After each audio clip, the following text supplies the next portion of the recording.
Hi hello, ಮತ್ತೊಮ್ಮೆ ಸ್ಫೂರ್ತಿ academy ಶಿಕಾರಿಪುರದಿಂದ ನಾನ್ ನಿಮ್ Ramesh sir. ಸ್ನೇಹಿತರೆ, ತಮ್ಮಲ್ಲಿ ನೋಡಿರ್ತೀರಾ, ಇವತ್ತು ಕೆಸೆಟ್ ಇತಿಹಾಸ ಪರೀಕ್ಷೆ 2025 ನ ಚಾಪ್ಟರ್ ವೈಸ್ ಇತಿಹಾಸ ಪ್ರಶ್ನೋತ್ತರ ವಿವರಣೆ ಕೊಡ್ತಾ ಇದ್ದೀನಿ. 2013ರಿಂದ 2024ರವರೆಗೆ ನಡೆದಂತ ಎಲ್ಲ ಕೆಸೆಟ್ ಪರೀಕ್ಷೆಗಳ ಪ್ರಶ್ನೆಗಳನ್ನ ಒಂದ್ ಕಡೆ ಸಮ್ ಮಾಡಿಬಿಟ್ಟು ನಿಮ್ಗೆ ಕೊಡ್ತಾ ಇದ್ದೀನಿ. ಸೊ ಇವತ್ತು ಭಾರತದಲ್ಲಿ ಗುಪ್ತರ ಸಾಮ್ರಾಜ್ಯದ ಬಗ್ಗೆ ಮಾತಾಡೋಣ. ಗುಪ್ತರ ಸಾಮ್ರಾಜ್ಯದ ದೊರೆಗಳು, ಗುಪ್ತರ ಆಡಳಿತ ವ್ಯವಸ್ಥೆ, ಅವರ ಶಾಸನಗಳು ಮತ್ತೆ ಅದರ ವಿವರಗಳು, ಹಾಗೇನೆ ಗುಪ್ತ ಸಾಹಿತ್ಯದ ವಿವರಗಳು, ಜೊತೆಗೆ ಅವರ ವಾಸ್ತುಶಿಲ್ಪದ ಕೊಡುಗೆಗಳ ಬಗ್ಗೆನೂ ಕೂಡ ಇವತ್ತು ಸಿಂಪಲ್ ಆಗಿ ಒಂದು ಪರ್ಫೆಕ್ಟ್ ಆಗಿ ನಿಮ್ಗೆ ಸಿಗ್ತಕ್ಕಂತ ಪ್ರಯತ್ನ ಮಾಡ್ತಾ ಇರ್ತೀನಿ. ಸ್ನೇಹಿತರೆ, ನೆನಪಿರ್ಲಿ, ನನ್ಗೆ ಈ ಪಾಠ ಹೇಳುವಾಗ, ಅದರಲ್ಲೂ ಗುಪ್ತರ ಕಾಲದ ಇತಿಹಾಸ ಹೇಳುವಾಗ ತುಂಬಾ ಆಶ್ಚರ್ಯಕರವಾದಂತ ವಿಷಯ ಒಂದು ನನ್ಗೆ ಗೊತ್ತಾಯ್ತು. ಏನ್ ವಿಷಯ ಅಂತೀರಾ?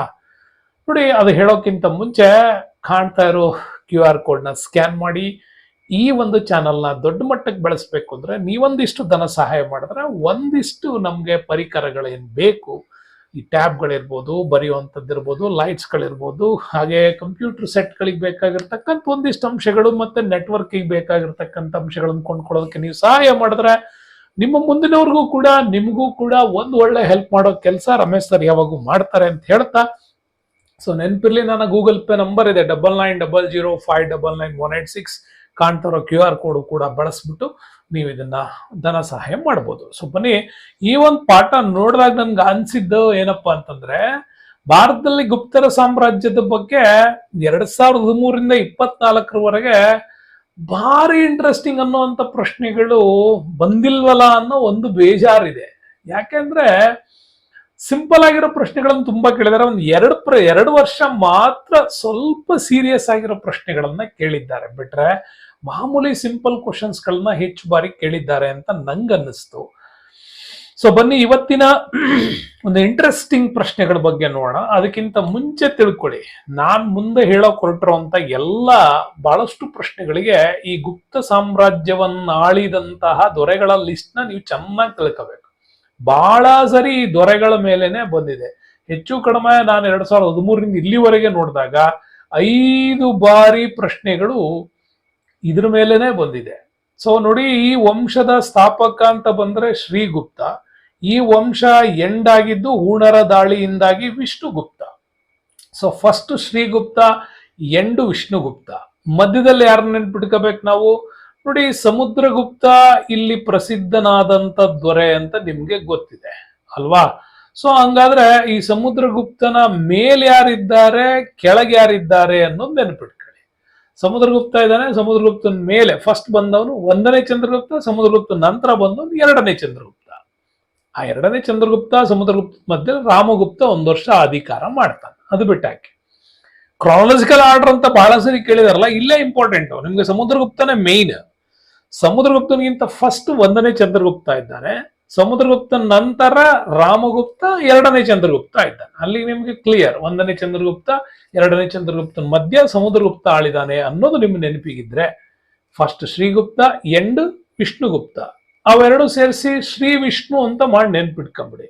ಶ್ರೀ ವಿಷ್ಣು ಅಂದ್ರೆ ಗೊತ್ತಾಗತ್ತೆ, ಶ್ರೀಗುಪ್ತ ಮೊದಲನೇವನು, ವಿಷ್ಣುಗುಪ್ತ 2ನೇವನು ಅಂತ, ಲಾಸ್ಟ್ನವನು ಅಂತ. ಹಿಂಗ ನೆನ್ಪಿಟ್ಕೊಳ್ಳಿ. ಸಮುದ್ರಗುಪ್ತನ ಮೇಲ್ಭಾಗದಲ್ಲಿ 1ನೇ ಚಂದ್ರಗುಪ್ತ, ಸಮುದ್ರಗುಪ್ತ ನಂತರ ರಾಮಗುಪ್ತ 1 ವರ್ಷ ಬಿಟ್ರೆ 2ನೇ ಚಂದ್ರಗುಪ್ತಲ್ಲಿ ಅಧಿಕಾರಕ್ಕೆ ಬಂದಿಯಾನೆ. ಅದಾದ್ಮೇಲೆ 2ನೇ ಚಂದ್ರಗುಪ್ತನ ನಂತರ ಇನ್ನಿಬ್ರನ್ನ ಕರೆಕ್ಟ್ ಆಗಿ ನೆನ್ಪಿಟ್ಕೊಳ್ಳಿ. ಒಬ್ಬ ಕುಮಾರಗುಪ್ತ, ಮತ್ತೊಬ್ಬನು ಸ್ಕಂದಗುಪ್ತ. ಇವರಿಬ್ರು ನೆನಪಿಟ್ಕೊಂಡ್ರೆ ಸಾಕು. ಕುಮಾರಗುಪ್ತ, ಸ್ಕಂದಗುಪ್ತ, ಇದೇ 6 ಜನರ ಮೇಲೆನೆ ಪ್ರತಿ ಬಾರಿ ಕ್ರಾನಲಾಜಿಕಲ್ ಆರ್ಡರ್ ನ ಕೇಳಿದ್ದಾರೆ. ಅದು ನಿಮಗೆ ನೆನಪಿರಲಿ. ಓಕೆ, ಸೊ ಹಂಗಾಗಿ ಇಲ್ಲಿ ಇಂಪಾರ್ಟೆಂಟ್ ನಾನು ಹೇಳೋ ಅಂತ ಸಂದರ್ಭದಲ್ಲಿ ಶ್ರೀಗುಪ್ತ ಈತ ಮೊದಲನೇ ದೊರೆ ಆದ್ರೆ ನಮ್ಗೆ ನೆಕ್ಸ್ಟ್ ಇವನ ಮಗ ಘಟೋತ್ಕಚ ಗುಪ್ತ ಇಲ್ಲಿ ಅಧಿಕಾರಕ್ಕೆ ಬರ್ತಾನೆ. ಇವರಿಬ್ಬರ ಬಗ್ಗೆ ಯಾವುದೇ ಸಾಹಿತ್ಯಿಕ ಆಧಾರಗಳಿಲ್ಲ ಅಂತ ಹೇಳಕ್ ಆಗಲ್ಲ. ವಿಷ್ಣು ಪುರಾಣದಲ್ಲಿ ಮತ್ತೆ ಕೆಲವು ಪುರಾಣಗಳ ಇತಿಹಾಸದಲ್ಲಿ ಮಾತ್ರ ಇವರಿಬ್ಬರ ಹೆಸರನ್ನ ಉಲ್ಲೇಖ ಮಾಡಿದಾರೆ. ಬಿಟ್ರೆ ಮತ್ತೆಲ್ಲೂ ಕೂಡ ಇವರ ಹೆಸರುಗಳು ನಮ್ಗೆ ಸಿಗದಿಲ್ಲ. ಸೊ ಅದಾದ ನಂತರ ನಮ್ಗೆ 1ನೇ ಚಂದ್ರಗುಪ್ತ, ಅದಾದ್ಮೇಲೆ ಸಮುದ್ರಗುಪ್ತ, ಅದಾದ್ಮೇಲೆ ರಾಮಗುಪ್ತ, ಅದಾದ್ಮೇಲೆ 2ನೇ ಚಂದ್ರಗುಪ್ತ ವಿಕ್ರಮಾದಿತ್ಯ ಅನ್ನುವ ಬಿರುದಿವನಿಗಿತ್ತು ಅಂತ. ಆಮೇಲೆ ಕುಮಾರಗುಪ್ತ, ಆಮೇಲೆ ಸ್ಕಂದಗುಪ್ತ, ಪುರಗುಪ್ತ, ನರಸಿಂಹಗುಪ್ತ, ಬಲಾದಿತ್ಯ, ಎರಡನೇ ಕುಮಾರಗುಪ್ತ ಬುಧಗುಪ್ತ ತಥಾಗುಪ್ತ, ಮೂರನೇ ಕುಮಾರಗುಪ್ತ ವಿಷ್ಣುಗುಪ್ತ, ಲಾಸ್ಟ್ ವಿಷ್ಣುಗುಪ್ತ ನೆನ್ಪಿಟ್ಕೊಳ್ಳಿ. ಮಧ್ಯದವರು ಇವೆಲ್ಲ ಒಂದು ಅಸಮರ್ಥ ದೊರೆಗಳ ಲಿಸ್ಟ್ ಏನ್ ಬೇಡ ನಮ್ಗೆ. ಸಮುದ್ರಗುಪ್ತನ ಮೇಲೆ 1ನೇ ಚಂದ್ರಗುಪ್ತ, ಸಮುದ್ರಗುಪ್ತ ಆದ್ಮೇಲೆ 2ನೇ ಚಂದ್ರಗುಪ್ತ, ಶ್ರೀಗುಪ್ತ ವಿಷ್ಣುಗುಪ್ತ. ಶ್ರೀ ವಿಷ್ಣುಗುಪ್ತ ಅಂತ ನೆನ್ಪಿಟ್ಕೊಳ್ಳಿ ಅಂತ ಹೇಳಿದ್ವಿ. ಶ್ರೀ ಮೊದಲನೇವನು, ವಿಷ್ಣು ಕೊನೆಯವನು. 1, 2 ಚಂದ್ರಗುಪ್ತರ ಮಧ್ಯ ಸಮುದ್ರಗುಪ್ತ ಇದ್ದಾನೆ. 2ನೇ ಚಂದ್ರಗುಪ್ತನ ನಂತರ ನಮ್ಗೆ ಕುಮಾರಗುಪ್ತ ಸ್ಕಂದಗುಪ್ತ ಇದ್ದಾರೆ. ಹಂಗಾಗಿ ಇದು ನಿಮ್ಗೆ ಇಂಟ್ರೆಸ್ಟಿಂಗ್ ಆಗತ್ತೆ ನೋಡಿ. ಇದ್ರ ಮೇಲೆ ಎಷ್ಟು ಪ್ರಶ್ನೆ ಕೇಳಿದ್ದಾರೆ ಅಂತ ನೋಡೋಣ. 2013 ಕೇಳಿರೋ ಪ್ರಶ್ನೆ ನೋಡಿ, 2013 ಇದನ್ನೇ ಕೇಳ್ಯಾರ ನೋಡಿ. 1ನೇ ಚಂದ್ರಗುಪ್ತ, ಸಮುದ್ರಗುಪ್ತ, 2ನೇ ಚಂದ್ರಗುಪ್ತ, ಕುಮಾರಗುಪ್ತ. ನೋಡಿ ಸೀರಿಯಲ್ ಆಗಿದೆ, ಅದಕ್ಕೆ ಇವ್ರು ನೆನ್ಪಿಟ್ಕೊಳ್ಳಿ ಇಂದಿಲ್ಲ. ಕುಮಾರಗುಪ್ತನ ಮೇಲೆ 1ನೇ ಚಂದ್ರಗುಪ್ತ, ಅವನಾದ್ಮೇಲೆ 2ನೇ ಚಂದ್ರಗುಪ್ತ. ಇಲ್ಲಿ 2ನೇ ಚಂದ್ರಗುಪ್ತನ ಮಧ್ಯೆ 1 ವರ್ಷ ರಾಮಗುಪ್ತ ಬರ್ತಾನೆ, ಬಿಟ್ರೆ ಅವನ್ ಬಿಟ್ಬಿಡಿ. ಇನ್ನು ಕುಮಾರಗುಪ್ತನ ಕೆಳಗಡೆ ಯಾರು? ಸ್ಕಂದಗುಪ್ತ. ಹಿಂಗ್ ನೆನ್ಪಿಡ್ಕೊಂಡ್ಬಿಟ್ರೆ ಇದೇ 1, 2, 3, 4 ನಿಮ್ಗೆ ಸರಿಯಾದ ಉತ್ತರ ನಿಮ್ಗೆ ಇಲ್ಲಿ ಸಿಗತ್ತೆ. ಸೇಮ್ ಪ್ರಶ್ನೆ ನೋಡಿ 2014 ಮತ್ತೆ ರಿಪೀಟ್ ಇನ್ನೊಂದು ಪ್ರಶ್ನೆ ಆಗಿತ್ತು. 13 ಆಗಿದ್ದ ಪ್ರಶ್ನೆ 14 ಮತ್ತೆ ರಿಪೀಟ್ ಮಾಡಿದ್ರು. ಏನ್ ಮಾಡಿದ್ರು ನೋಡಿ, ಸಮುದ್ರಗುಪ್ತ, ಕುಮಾರಗುಪ್ತ, ಚಂದ್ರಗುಪ್ತ, ಸ್ಕಂದಗುಪ್ತ, ಘಟೋತ್ಕಚಗುಪ್ತ, 2ನೇ ಚಂದ್ರಗುಪ್ತ ಕೊಟ್ಟಿದ್ದಾರೆ. ನಾನು ಹೆಂಗ್ ಹೇಳಿದೆ ನಿಮ್ಗೆ, ಸಮುದ್ರಗುಪ್ತನ ಮೇಲ್ಭಾಗದಲ್ಲಿ 1 ಹಾಕಿ 1ನೇ ಚಂದ್ರಗುಪ್ತ, ಇಲ್ಲಿ 2 ಹಾಕಿ ಅಂತ ಅಲ್ವಾ. ಸಮುದ್ರಗುಪ್ತನ ಲಿಸ್ಟ್ ನಮ್ಗೇನು, ಸೊ ಇದ್ರ ಪ್ರಕಾರ ನಮ್ಗಿದು 1 ಬರ್ಬೇಕಾ, 1 ಬರ್ಬೇಕಾ. 1ಗಿಂತ ಮುಂಚೆ ಯಾವ್ದು ಬರ್ಬೇಕು ನಮ್ಗೆ? ಚಂದ್ರಗುಪ್ತ ಬರ್ಬೇಕು. 1ಕ್ಕಿಂತ ಮುಂಚೆ 3 ಬರ್ಬೇಕು. 1ಕ್ಕೆ ನೆಕ್ಸ್ಟ್ ಯಾರು ಬರ್ಬೇಕು? ಇಲ್ಲಿ ನೋಡಿ 6 ಬರ್ಬೇಕು ಇದು ನಂಬರ್. ಹೌದಾ ನೋಡಿ, 316 ಇದು ಕಾಂಬಿನೇಷನ್, ಇದು ಕರೆಕ್ಟ್ ಆಗಿರ್ಬೇಕು. ಇಲ್ಲಿ ನಮ್ಗೆ 316 ಎಲ್ಲೆಲ್ಲಿ 3 ಇದೆ ಅಲ್ಲಿ ಹುಡ್ಕೊಂಡ್ಬಿಟ್ರೆ ನಿಮ್ಗೆ ಸಿಗ್ತು ನೋಡಿ. 316 ಇದು ಕಾಂಬಿನೇಷನ್. ಮತ್ತೆ ಇಲ್ಲಿ ನಿಮ್ಗೆ 31 ಈ ಕಡೆ ಇಲ್ಲ, ಬಿಟ್ಟಾಕ್ಬಿಡಿ. ಇದ್ರಲ್ಲಿ 3 ಈ ಕಡೆ ಇಲ್ಲ, ಬಿಟ್ಟಾಕ್ಬಿಡಿ. ಈ ಕಡೆನೂ ಇಲ್ಲ. ಹಂಗಾಗಿ ನೋಡಿ ಈಸಿಯಾಗಿ ಇವು 3 ನೆನ್ಪಿಟ್ಕೊಂಡ್ರೆ ಇವು 3 ಆಪ್ಷನ್ ಕಿತ್ತಾಕ್ಬಿಡ್ಬೋದಿತ್ತು. ಹಂಗಾಗಿ 316 ನಮ್ಗೆ ನಂಬರ್ ಇದು ಈ ಪ್ರಶ್ನೆಗೆ. ಹಂಗಾಗಿ ಸಮುದ್ರಗುಪ್ತನ ಮೇಲೆ 1ನೇ ಚಂದ್ರಗುಪ್ತ, ಸಮುದ್ರಗುಪ್ತನ ನಂತರ 2ನೇ ಚಂದ್ರಗುಪ್ತ. ಹಾಗಾಗಿ ಶ್ರೀಗುಪ್ತ, ಅವನ ಮಗ ಘಟೋತ್ಕಚಗುಪ್ತ ನೆಕ್ಸ್ಟ್ ಅಧಿಕಾರಕ್ಕೆ ಬರ್ತಾನೆ ಅಲ್ವಾ. ಘಟೋತ್ಕಚಗುಪ್ತ ಆದ್ಮೇಲೆ 1ನೇ ಚಂದ್ರಗುಪ್ತ ಅಧಿಕಾರಕ್ಕೆ ಬಂದ. 1ನೇ ಚಂದ್ರಗುಪ್ತನ ನಂತರ ಸಮುದ್ರಗುಪ್ತ ಅಧಿಕಾರಕ್ಕೆ ಬಂದ. ಸಮುದ್ರಗುಪ್ತನ ನಂತರ 2ನೇ ಚಂದ್ರಗುಪ್ತ ಬಂದ. 2ನೇ ಚಂದ್ರಗುಪ್ತನ ನಂತರ ಹೇಳಿದೆ ನಿಮ್ಗೆ ಕುಮಾರ ಆದ್ಮೇಲೆ ಸ್ಕಂದ. ಇವರೇ 6 ಜನರ ಬಗ್ಗೆ ಕ್ರಾನಲಾಜಿಕಲ್ ಆರ್ಡರ್ ಪ್ರತಿ ಬಾರಿ ಕೇಳ್ತಾ ಇದ್ದಾನೆ. ಇದನ್ನ ನೀವು ಇಂಟ್ರೆಸ್ಟಿಂಗ್ ಆಗಿ ನೆನ್ಪಿಟ್ಕೊಳ್ಳಿ. ಆಪ್ಷನ್ ಎ 2014 ನಮ್ಗೆ ಇದು ಪ್ರಶ್ನೆ ಕೇಳಿದ್ದಾನೆ. ಸೇಮ್ ಕ್ವಶನ್ ನೋಡಿದ್ರೆ ಆಶ್ಚರ್ಯ ಆಗತ್ತೆ ನಿಮ್ಗೆ.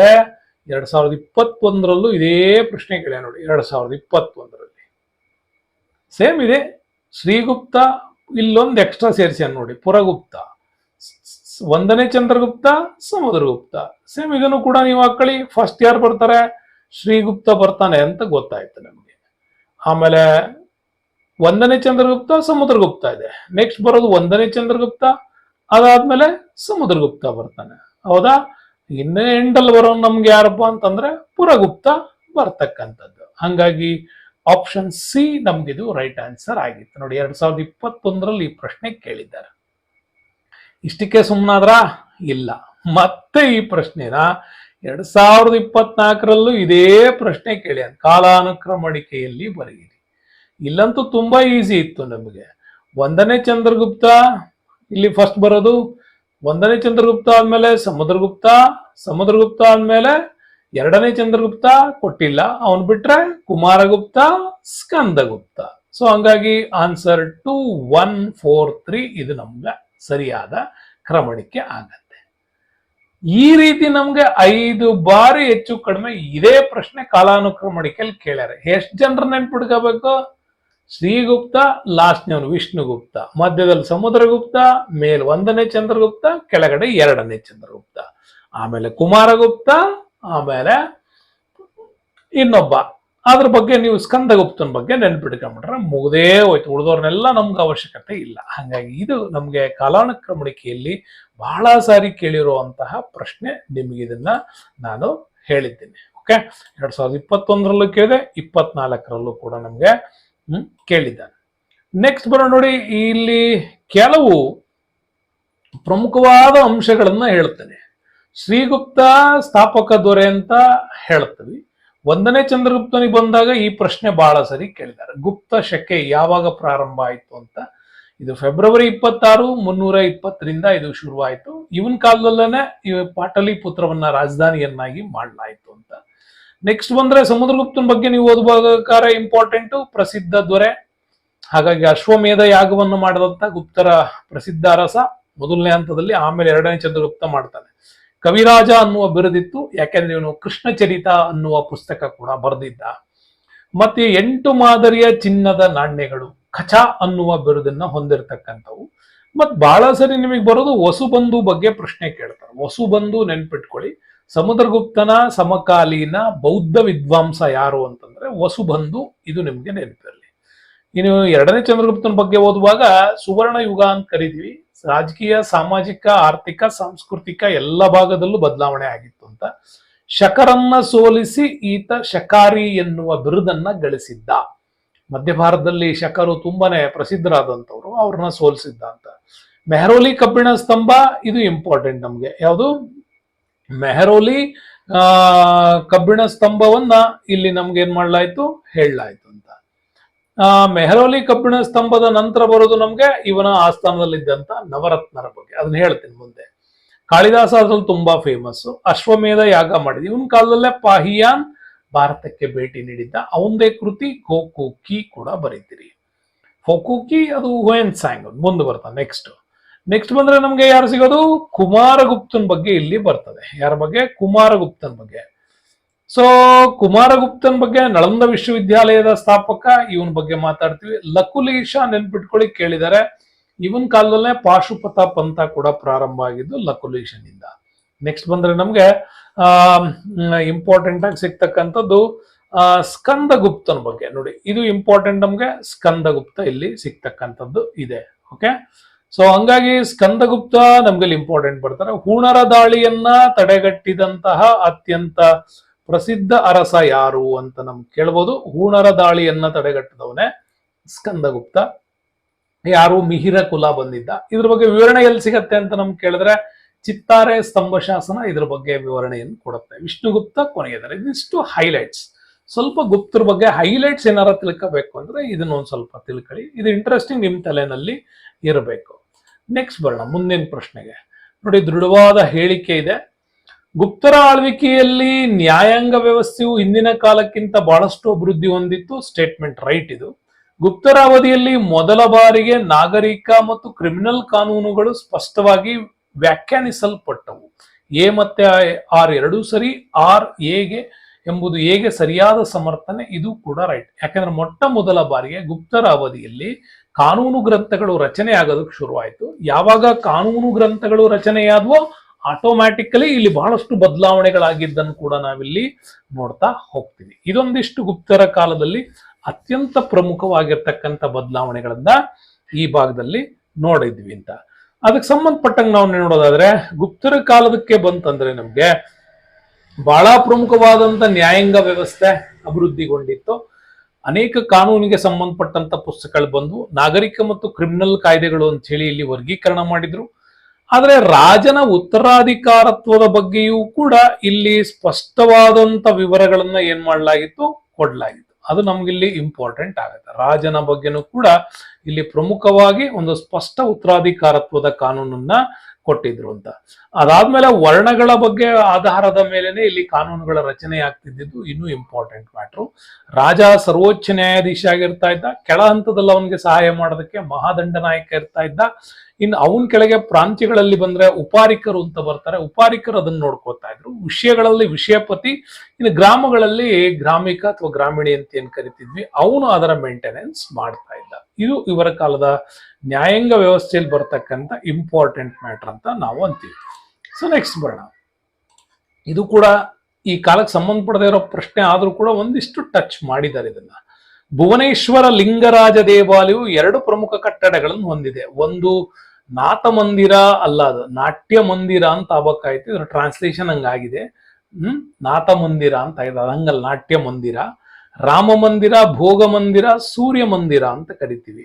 ಇಲ್ಲಿ 1 ಮತ್ತೆ 3 ಏನಿದೆಯಲ್ಲ, ನಾಟ್ಯ ಮಂದಿರ ಮತ್ತೆ ಭೋಗ ಮಂದಿರ ಭುವನೇಶ್ವರದ ಲಿಂಗರಾಜು ದೇವಾಲಯದಲ್ಲಿ ನಿರ್ಮಾಣಗೊಂಡಂತಹ ವ್ಯವಸ್ಥೆ.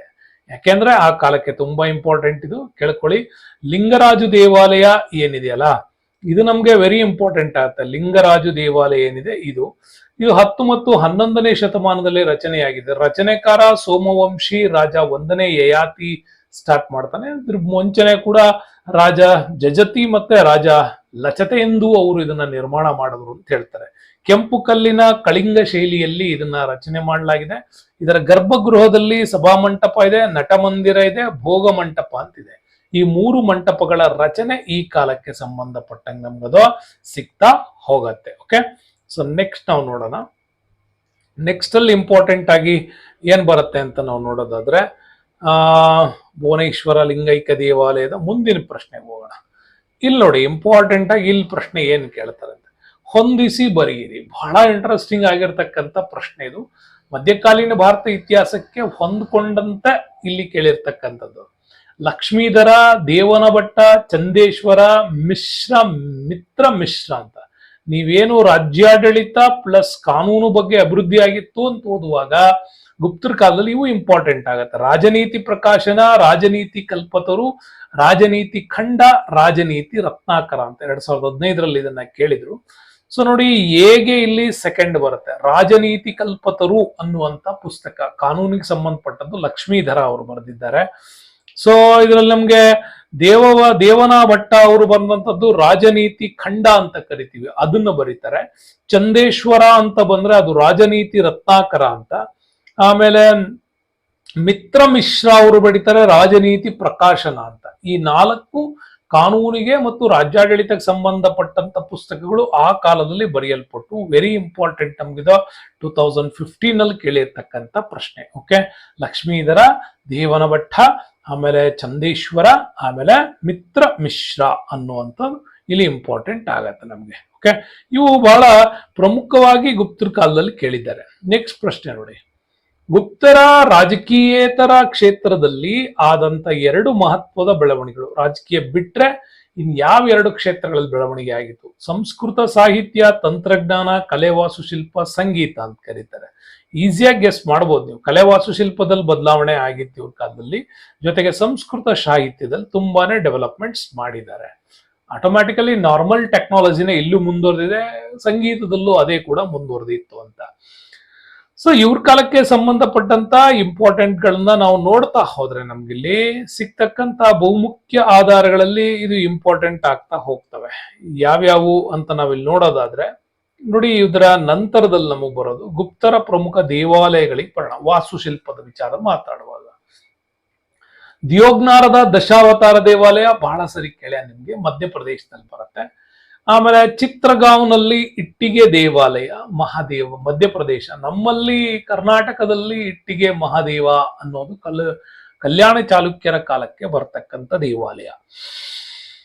ನಾಚ್ನಾ ಕುತಾರದ ಪಾರ್ವತಿ ದೇವಾಲಯ ಮಧ್ಯಪ್ರದೇಶದಲ್ಲಿ ಬರುತ್ತೆ. ಸಾಂಚಿಯಲ್ಲಿ ಶಿವ ದೇವಾಲಯ ಮಧ್ಯಪ್ರದೇಶದಲ್ಲಿ ಬರುತ್ತೆ. ಇನ್ನು ಭೂಮಾರದ ಶಿವ ದೇವಾಲಯ, ರಾಜಸ್ಥಾನದ ಉದಯಪುರದ ದೇವಾಲಯಗಳು, ಪ್ರಭಾವತಿ ಬಳಿಯ ಗಂಗಾ ಮತ್ತೆ ಯಮುನಾ ದೇವಾಲಯ, ಇನ್ನು ಕುಂಡದ ಶಿವ ದೇವಾಲಯ, ಅಹಿಚ್ಛತ್ರದಲ್ಲಿ ಶಿವ ದೇವಾಲಯ. ಇದು ನಿಮ್ಗೆ ಕೇಳಿದ್ದಾರೆ ಎಕ್ಸಾಮ್ಸ್ ಅಲ್ಲಿ, ಅಹಿಚ್ಛತ್ರದ ಶಿವ ದೇವಾಲಯ. ಭೂಮಾರದ ಬಗ್ಗೆನೂ ಕೂಡ ಕೇಳಿದ್ದಾರೆ. ಆಮೇಲೆ ತಿಗಾವ ದೇವಾಲಯ, ಬಿಲ್ಸಾದ್ನಲ್ಲಿ ಬರುವಂತ ದೇವಾಲಯ, ಕುಡದ ಗುಂಡಿಯ ದೇವಾಲಯ, ಬೈಲಗ್ರಾಮದ ಗೋಪಾಲಸ್ವಾಮಿ ದೇವಾಲಯ, ಇದನ್ನು ಕೇಳಿದ್ದಾರೆ. ಎರಾನ್ ನಲ್ಲಿ ದೇವಾಲಯ, ಕುಶಿನಾರದ ಬುದ್ಧ ದೇವಾಲಯ, ಇವ್ರ ಕಾಲದಲ್ಲಿ ಬಹಳ ಇಂಪಾರ್ಟೆಂಟ್. ಕುಶಿನಾರ, ಮಹಾಬೋಧಿ ದೇವಾಲಯ ಬೋಧಗಯದಲ್ಲಿ, ನಳಂದ ಬುದ್ಧ ದೇವಾಲಯ, ಮೇಗುತಿಯ ಜೈನ ದೇವಾಲಯ, ಇದು ಇಂಪಾರ್ಟೆಂಟ್ ಜೈನರಿಗೆ ಸಂಬಂಧಪಟ್ಟಂಗೆ. ಪಾವದ ವಿಷ್ಣು ದೇವಾಲಯ, ವರಹ ದೇವಾಲಯ. ನೋಡಿ, ಇವರಲ್ಲಿ ವಿಷ್ಣು ದೇವಾಲಯಗಳು ತುಂಬಾ ಕಡಿಮೆ, ಆದ್ರೆ ಶೈವ ಪಂಥೀಯರಾಗಿರೋದ್ರಿಂದಾಗಿ ಶೈವ ದೇವಾಲಯಗಳು ಅತಿ ಹೆಚ್ಚು ಕಟ್ಟಲ್ಪಟ್ಟು ಅಂತ. ಹಂಗಾಗಿ ಇವ್ರ ಕಾಲದಲ್ಲಿ ಲಕುಲೀಶನಿಂದ ಪಾಶುಪತ ಅನ್ನುವಂತ ಶೈವ ಪಂಥವನ್ನು ಉಟ್ಕೊಂಡಿತ್ತು. ಅದು ನಿಮ್ಗೆ ನೆನಪಿರ್ಬೇಕಾಗತ್ತೆ. ಓಕೆ, ಇದಿಷ್ಟು ದೇವಾಲಯಗಳು. ಸಾಮಾನ್ಯವಾಗಿ ನೆನ್ಪಿಡ್ಕೋಬೇಕಂದ್ರೆ ನೆನ್ಪಿಟ್ಕೊಳ್ಳೇಬೇಕು, ಅನಿವಾರ್ಯ. ಇದೇನು ಮಾಡಕ್ ಬರೋದಿಲ್ಲ, ಇದರಲ್ಲಿ ಯಾವುದೇ ರೀತಿಯಾಗಿರ್ತಕ್ಕಂತಹ ಸ್ಕಿಲ್ಲು ಅವನ್ನೆಲ್ಲ ನಾನು ಹೇಳಲ್ಲ. ಅದು ನಿಮಗೆ ಹೆಂಗ್ ಬೇಕೋ ಹಂಗ್ ಮಾಡ್ಕೋಬೇಕು. ನೆಕ್ಸ್ಟ್ ಬರೋಣ, ಮುಂದಿನ ಪ್ರಶ್ನೆ ಇದೆ ನೋಡಿ. ಬಾಣಭಟ್ಟ, ವಿಶಾಖದತ್ತ, ಕಾಳಿದಾಸ, ಭಾಸ, ಇವ್ರ ಕಾವ್ಯಗಳು ನಿಮ್ಗೆ ಯಾವಾಗ್ಲೂ ಗೊತ್ತಿರುತ್ತಲ್ವಾ. ವಿಶಾಖದತ್ತ ಅಂತ ಬಂದಾಗ ಇಲ್ಲಿ ನಿಮ್ಗೆ ಎರಡನೇ ಚಂದ್ರಗುಪ್ತನ ಬಗ್ಗೆ ಬರೆದಂತಹ ಕೃತಿ ಅಂತ ಹೇಳಿದ್ದೆ ನಿಮ್ಗೆ. ಒಂದು ಮುದ್ರಾ ರಾಕ್ಷಸ ಬರೀತಾನೆ, ಅದು ಮೌರ್ಯರ ಬಗ್ಗೆ. ಇನ್ನೊಂದು ದೇವಿ ಚಂದ್ರಗುಪ್ತನ್ ಬರೀತಾನೆ, ಎರಡನೇ ಚಂದ್ರಗುಪ್ತನ ಕಾಲಕ್ಕೂ ಕೂಡ ಬರೀತಾನೆ. ಇನ್ನು ಕಾಳಿದಾಸ ಅಂತ ಬಂದ್ರೆ ಮೇಘದೂತ, ಮೋಡಗಳ ಮುಖಾಂತರ ಸಂದೇಶವನ್ನು ಕಳಿಸಿರೋದ್ರ ಬಗ್ಗೆ. ಇನ್ನು ಬಾಣಭಟ್ಟ ನಿಮಗೆ ಗೊತ್ತಿದೆ, ಹರ್ಷವರ್ಧನ ಆಸ್ಥಾನ ಕವಿ, ಹರ್ಷಚರಿತ ಬರೀತಾನೆ. ಭಾಸ ಬರೆಯೋದು ಇದು ಆ ಕಾಲಕ್ಕೆ ಚಾರುದತ್ತ ಅನ್ನುವಂಥದ್ದು ಬರುತ್ತೆ. ಇದಿಷ್ಟು ನಮ್ಗೆ ಇಂಪಾರ್ಟೆಂಟ್ ಆಗಿ 2018ರಲ್ಲಿ ಕೇಳಿರ್ತಕ್ಕಂಥ ಪ್ರಶ್ನೆ. ಹಂಗಾರೆ ಇವರ ಸಾಹಿತ್ಯಕ್ಕೆ ಸಂಬಂಧಪಟ್ಟಂತಹ ಪ್ರಮುಖ ಆಧಾರಗಳನ್ನು ನಾನು ಕೊಡೋದಾದ್ರೆ ನೋಡಿ, ಗುಪ್ತರ ಕಾಲದ ಸಾಹಿತ್ಯ ಆಧಾರಗಳಿಗೆ ಬರೋಣ. ಏನ್ ಬರ್ತಾವಿಲ್ಲಿ? ಗುಪ್ತರ ಕಾಲಕ್ಕೆ ಬಂದ್ರೆ ಗುಪ್ತರ ಕಾಲದಲ್ಲಿ ವೆರಿ ಇಂಟ್ರೆಸ್ಟಿಂಗ್ ಕಾಳಿದಾಸ ಬರ್ತಾನಲ್ವಾ. ಕಾಳಿದಾಸನ ಪ್ರಮುಖವಾದಂತ ನಾಟಕಗಳು ಬಂದ್ರೆ ಮಾಳವಿಕಾಗ್ನಿಮಿತ್ರ, ಶಾಕುಂತಲ, ವಿಕ್ರಮೋರ್ವಶೀಯ, ಇವು ಮೂರು ಕೂಡ ಅವರ ನಾಟಕಗಳು. ಓಕೆ. ಇನ್ನು ರಘುವಂಶ ಮತ್ತೆ ಕುಮಾರ ಸಂಭವ ಮಹಾಕಾವ್ಯಗಳು, ಋತುಸಂಹಾರ ಮತ್ತೆ ಮೇಘದೂತ ಇದು ಕಾವ್ಯಗಳು. ಈ ರೀತಿ ಅವನ ಒಂದು ನಮ್ಮಲ್ಲಿ ಹೇಳ್ತಾರೆ ಆಧುನಿಕ ಶೇಕ್ಸ್ಪಿಯರ್ ಅಂತ, ಇವೆಲ್ಲ ಅವಾಗ ಹೇಳುವಾಗ ಈ ತರ ಹೇಳ್ತಾರೆ. ಮಾಳವಿಕ ಅಗ್ನಿಮಿತ್ರ ಶುಂಗನನ್ನ ಕಥೆಯನ್ನ ಇದರಲ್ಲಿ ಬರೀತಾನೆ ಕಾಳಿದಾಸ. ಶಾಕುಂತಲ, ಅಭಿಜ್ಞಾನ ಶಾಕುಂತಲ, ವಿಕ್ರಮೋರ್ವಶೀಯ. ಇನ್ನು ರಘುವಂಶ ಮತ್ತೆ ಕುಮಾರ ಸಂಭವ ಮಹಾಕಾವ್ಯಗಳು, ಋತುಸಂಹಾರ ಮತ್ತೆ ಮೇಘದೂತ ಕಾವ್ಯಗಳಾಗಿರೋದು ನಮ್ಗಿಲ್ಲಿ ಸಿಗತ್ತೆ. ಇನ್ನು ವಿಶಾಖದತ್ತನ ಮುದ್ರರಾಕ್ಷಸ ನಾಟಕ, ಇದು ಮೌರ್ಯರ ಬಗ್ಗೆ ಹೇಳುತ್ತೆ. ಶೂದ್ರಕನ ಮೃಚ್ಛ ಕಟಿಕ, ದಂಡಿನ್ನವರ ದಶಕುಮಾರ ಚರಿತ ಮತ್ತೆ ಕಾವ್ಯಾದರ್ಶ, ಅಮರಸಿಂಹನ ಅಮರಕೋಶ. ಇದಕ್ಕೆ ಇನ್ನೊಂದು ಹೆಸರು ಕೂಡ ನಿಮ್ಗೆ ಅವನ್ ಕೇಳ್ಬೋದು. ಏನಂತ ಕೇಳ್ಬೋದು ಅಂತಂದ್ರೆ ನಾಮಲಿಂಗಾನುಶಾಸನಂ ಅಂತ. ನಾಮಲಿಂಗಾನುಶಾಸನಂ ಇದೇ ಡಿಕ್ಷನರಿ, ಇದು ಅಮರಸಿಂಹನ್ ಡಿಕ್ಷನರಿ ಇದು. ಅದಕ್ಕೆ ಇನ್ನೊಂದು ಹೆಸರೇ ನಾಮಲಿಂಗಾನುಶಾಸನಂ ಅಂತ ಬರ್ತದೆ. ಸುಬಂಧು ವಾಸವದತ್ತ, ಭಟ್ಟಿ ಕಾವ್ಯ, ಶ್ರೀಹರ್ಷ ನೈಸದ ಚರಿತ ಅಂತ. ಭಾರವಿದು ಕಿರತಾರ್ಜುನೀಯ, ಭಾರವಿ ಇವರ ಆಸ್ಥಾನದಲ್ಲಿದ್ದವನಲ್ಲ, ಅವನು ಪಲ್ಲವರ ಆಸ್ಥಾನಕ್ಕೆ ಬರ್ತಾನೆ. ವಿಷ್ಣು ಶರ್ಮ ಪಂಚತಂತ್ರ, ನೀತಿ ಕಥೆಗಳದ್ದಿದು. ಮಾಗ ಶಿಶುಪಾಲವದೆ, ವಾತ್ಸಾಯನ ಕಾಮಸೂತ್ರ. ಇವೆಲ್ಲ ಗುಪ್ತರ ಕಾಲದಲ್ಲಿ ಪ್ರಮುಖವಾಗಿರ್ತಕ್ಕಂಥ ಸಾಹಿತ್ಯ ಕೃತಿಗಳ ಬಗ್ಗೆ ನಾವು ಮಾತಾಡ್ತೀವಿ. ಹಾಗೆಯೇ ಎರಡನೇ ಚಂದ್ರಗುಪ್ತನ ಕಾಲಕ್ಕೆ ಇದ್ದಂತಹ ಪ್ರಮುಖವಾದಂತ ನವರತ್ನಗಳು ಅಂತ ಬಂದ್ರೆ ಕಾಳಿದಾಸ ನವರತ್ನರಲ್ಲಿ ಅತ್ಯಂತ ಶ್ರೇಷ್ಠ. ಎಲ್ಲಿದ್ರು ಇವರೆಲ್ಲ ಅಂತಂದ್ರೆ ನೆನ್ಪಿಟ್ಕೊಳ್ಳಿ, ಉಜ್ಜಯಿನಿಯಲ್ಲಿದ್ರು. ಗುಪ್ತರ ಕಾಲದಲ್ಲಿ ಎರಡನೇ ಚಂದ್ರಗುಪ್ತನ ಕಾಲಕ್ಕೆ ಮತ್ತೊಂದು ರಾಜಧಾನಿ ಯಾವುದು ಅಂದ್ರೆ ಉಜ್ಜಯಿನಿ, ಅಲ್ಲಿದ್ರು. ಧನ್ವಂತರಿ ಈತ ವೈದ್ಯ, ಆಯುರ್ವೇದ ನಿಘಂಟನ್ನ ಬರಿತಾನೆ. ಕ್ಷುಪಣಕ ಈತ ಜ್ಯೋತಿಷಿ ಆಗಿದ್ರಿಂದಾಗಿ ಜ್ಯೋತಿಷ್ಯ ಶಾಸ್ತ್ರವನ್ನು ಬರಿತಾನೆ. ಇನ್ನು ಅಮರಸಿಂಹ ನಿಘಂಟಿಕ ಆಗಿದ್ರಿಂದಾಗಿ ನಾಮಲಿಂಗಾನುಶಾಸನಂ, ಅಮರಕೋಶ, ಡಿಕ್ಷನರಿ ಕೂಡ ಬರಿತಾನೆ ಇವನು. ವೇತಾಳ ಬಂಟ ಮಂತ್ರಶಾಸ್ತ್ರಜ್ಞ ಆಗಿದ್ರಿಂದ ಕತೆ ಮತ್ತು ಕಾವ್ಯಗಳನ್ನು ಬರಿತಾನೆ. ಶಂಕು ಈತ ಶಿಲ್ಪಿಯಾಗಿದ್ರಿಂದಾಗಿ ಶಿಲ್ಪಶಾಸ್ತ್ರ ಬರಿತಾನೆ. ಘಟಕರ್ಪರ ಕಾವ್ಯ ಬರಿತಾನೆ. ವರಹಮಿಹಿರ ಖಗೋಳ ಶಾಸ್ತ್ರಜ್ಞ, ಬೃಹತ್ ಸಂಹಿತೆ, ಬೃಹತ್ ಜಾತಕ, ಲಘು ಜಾತಕ ಬರೀತಾನೆ. ಇನ್ನು ವರರುಚಿ ವೈಯಾಕಾರಿಣಿಯಾಗಿದ್ರಿಂದಾಗಿ ಈತ ವ್ಯಾಕರಣವನ್ನ ಬರೀತಾನೆ. ಹಂಗಾಗಿ ಇವರ ಕಾಲದಲ್ಲಿ ನವರತ್ನಗಳು ಅಂತಂದ್ರೆ ಚಂದ್ರಗುಪ್ತನ ಕಾಲಕ್ಕೆ ಇವರೇ ಇದ್ದಂಥವ್ರು. ಓಕೆ, ಸಾಹಿತ್ಯ ತುಂಬಾ ಚೆನ್ನಾಗಿತ್ತು. ನೆಕ್ಸ್ಟ್ ಕ್ವಶನ್ಸ್ ಕೊಡೋಣ. ಮೌರ್ಯರ ಕಾಲದ ನೀರಾವರಿ ಬಗ್ಗೆ ಕೇಳ್ತಾರೆ. ಇದೊಂದು ಭಾರಿ ಎಡವಟ್ಟ ಪ್ರಶ್ನೆ, 2020ರಲ್ಲಿ ಕೇಳಿದ್ರು. ಈಗಲೂ ಕೂಡ ನನಗೆ ಇದ್ರ ಬಗ್ಗೆ ಸಿಕ್ಕಿರೋದು ಇದು ಒಂದೇ ಆಧಾರ. ಉಳಿದವು ಬೇರೆ ಬೇರೆ ಅರ್ಥಗಳನ್ನು ಕೊಡ್ತವೆ. ಆದ್ರೆ ಅವ್ನು ಬಿಟ್ಟಿರೋ ಆನ್ಸರ್ಸ್ ಮಾತ್ರ ಇದ್ರ ಜೊತೆಗೇನೆ ಬಿಟ್ಟಿದ್ದ. 1 and 2 ಅಂತ ಕೂಡ ನಮ್ಗೆ ಸ್ಟಾರ್ಟಿಂಗ್ ಅಲ್ಲಿ, ಆಮೇಲೆ ಅಬ್ಜೆಕ್ಷನ್ಸ್ ತುಂಬಾ ಬಂತು, 2nd and 4th ಹಾಕಿದ್ದ. ಈಗ್ಲೂ ಕೂಡ ಇದ್ರ ಬಗ್ಗೆ ಬರ್ದವರು ಸ್ಟಾರ್ ತಗೊಂಡಿರೋರು ಇದ್ದಾರೆ. ಯಾಕೆಂದ್ರೆ ಇದರಲ್ಲಿ ಇದ್ದಿದ್ದು ಇದು ಒಂದೇ, ತಡಗ ಅಂತ.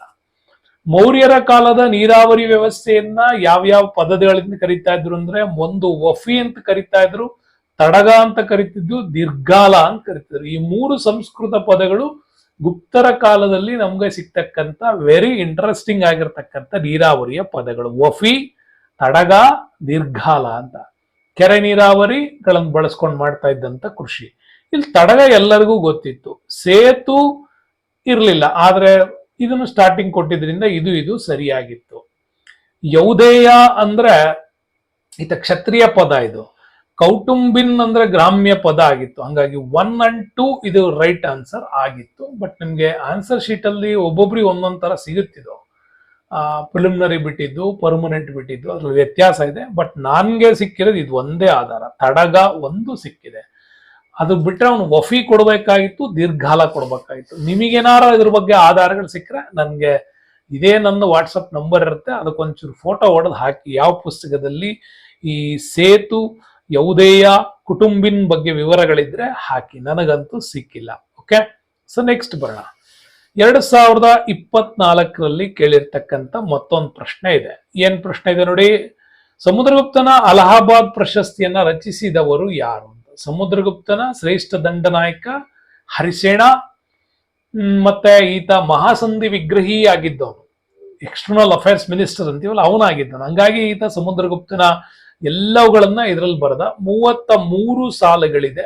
ಮತ್ತಿದು ವೆರಿ ಇಂಪಾರ್ಟೆಂಟ್ ಅಂತಂದ್ರೆ ಶುದ್ಧ ಸಂಸ್ಕೃತದಿಂದ ಬರೆದಿರ್ತಕ್ಕಂಥದ್ದು. ಎಲ್ಲೂ ಕೂಡ ಫುಲಿ ಸ್ಟಾಪ್ ಇಲ್ಲ. ಒಂದೇ ವಾಕ್ಯದಲ್ಲಿ 33 ಸಾಲುಗಳಲ್ಲಿ ಬರೆಸಲ್ಪಟ್ಟಂತ ಒಂದು ಶುದ್ಧ ಸಂಸ್ಕೃತದ ಶಾಸನ. ಇನ್ನು ರವಿಕೀರ್ತಿ ಕೊಟ್ಟಿದಾರಲ್ಲ, ಇದು ಐಹೊಳೆ ಶಾಸನ.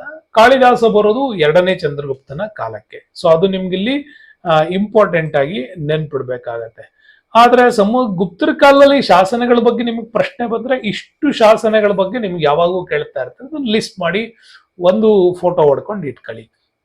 ಅಲಹಾಬಾದ್ನ ಅಲಹಾಬಾದ್ ಸ್ತಂಭ ಶಾಸನ ಅಥವಾ ಪ್ರಾಯಾಗ್ ಪ್ರಶಸ್ತಿ ಅಂತ ಕೊಡ್ತಾರೆ. ಈಗ ಹೆಸರು ಚೇಂಜ್ ಆಗಿದೆಯಲ್ಲ, ಹಂಗಾಗಿ ಸಮುದ್ರಗುಪ್ತ. ಎರಾನ್ ಸ್ತಂಭ ಶಾಸನ ಇದು ಕೂಡ ಸಮುದ್ರಗುಪ್ತಂದು. ನಳಂದ ಶಾಸನ ಸಮುದ್ರಗುಪ್ತಂದು. ಗಯಾ ತಾಮ್ರ ಶಾಸನ ಸಮುದ್ರಗುಪ್ತಂದು. ಒಟ್ಟು ಸಮುದ್ರಗುಪ್ತನ್ಗೆ ನೀವು 4 ಶಾಸನಗಳನ್ನ ನೆನ್ಪಿಟ್ಕೊಳ್ಳಿ.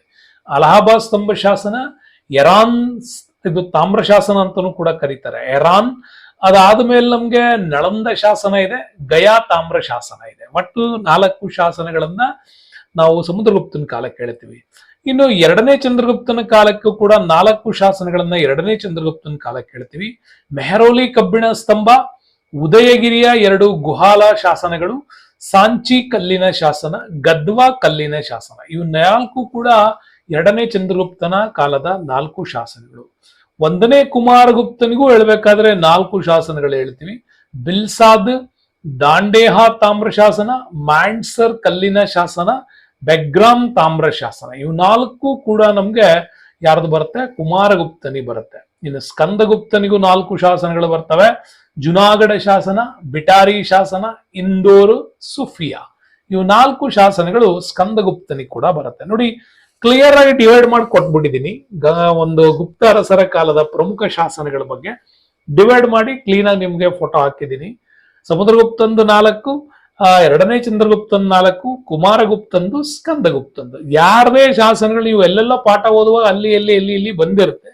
ಇದು ಒಂದ್ ಕಡೆ ನಿಮ್ಗೆ ಕ್ಯಾಲ್ಕುಲೇಟ್ ಮಾಡಿ ಕೊಟ್ಟಿದ್ದೀನಿ. ಕ್ಲೀನ್ ಆಗಿ ಶಾಸನಗಳನ್ನ ನೀವು ನೆನಪಿಟ್ಕೋಬೇಕು. ಏನೇ ಕ್ಯಾಲ್ಕುಲೇಟ್ ಕೊಟ್ಟರು ರಮೇಶ್ ಸರ್ಗೆ ಹೆಲ್ಪ್ ಮಾಡಬೇಕು, ಅವ್ರ ಚಾನಲ್ನ ಡೆವಲಪ್ ಮಾಡಬೇಕು ಅನ್ನೋದು ನಿಮಗೂ ಇರಬೇಕು. ಅವಾಗ ಶೇರ್ ಮಾಡಿ, ಸ್ನೇಹಿತರಿಗೂ ಕೂಡ ತಿಳಿಸಿ. ನಿಮ್ಗಷ್ಟೇ ಅಲ್ಲ, ಬೇರೆ ಎಕ್ಸಾಮ್ಸ್ನವರಿಗೂ ಕೂಡ ಪ್ಲೇ ಲಿಸ್ಟ್ ಅಲ್ಲಿ ತುಂಬಾ ಒಳ್ಳೆ ವಿಡಿಯೋಗಳಿದೆ. ಎಲ್ಲದನ್ನು ನೋಡೋಕ್ ಹೇಳಿ. ಗವರ್ನರ್ ಜನರಲ್ಸ್ಗಳ ಬಗ್ಗೆ, ವಾಯ್ಸ್ರಾಯ್ಗಳ ಬಗ್ಗೆ, ಆಧುನಿಕ ಭಾರತ ಇತಿಹಾಸದ ಒಂದಿಷ್ಟು ಶಾಸನಗಳನ್ನು ಕೂಡ ಹೇಳಿದ್ದೀನಿ. ನೋಡಿ, ಇಲ್ಲೊಂದು 2023ರಲ್ಲಿ ಕೇಳಿರೋ ಪ್ರಶ್ನೆ ಇದೆ ನೋಡಿ. ಈ 2023ರ ಇಂಪಾರ್ಟೆಂಟ್ ಶಾಸನದ ಬಗ್ಗೆ ಕೂಡ ಇಲ್ಲಿ ಏನಿದೆ ನೋಡಿ. ಗಂಗರ ಕಾಲದಲ್ಲಿ ಭೂದತ್ತಿಗೆ ಸಂಬಂಧಪಟ್ಟಂತೆ ಕೆಳಗಿನ ಯಾವ ಅಂಶವನ್ನ ಗಮನಿಸಬಹುದು ಅಂತಿದೆ. ಭೂಮಿಯ ರಾಜ ಯಾವುದೇ ಸಮಯದಲ್ಲಿ ಭೂಮಿಯನ್ನ ಹಿಂಪಡೆಯಬಹುದಾಗಿತ್ತು, ಕಾಮನ್ ಆಗಿತ್ತು.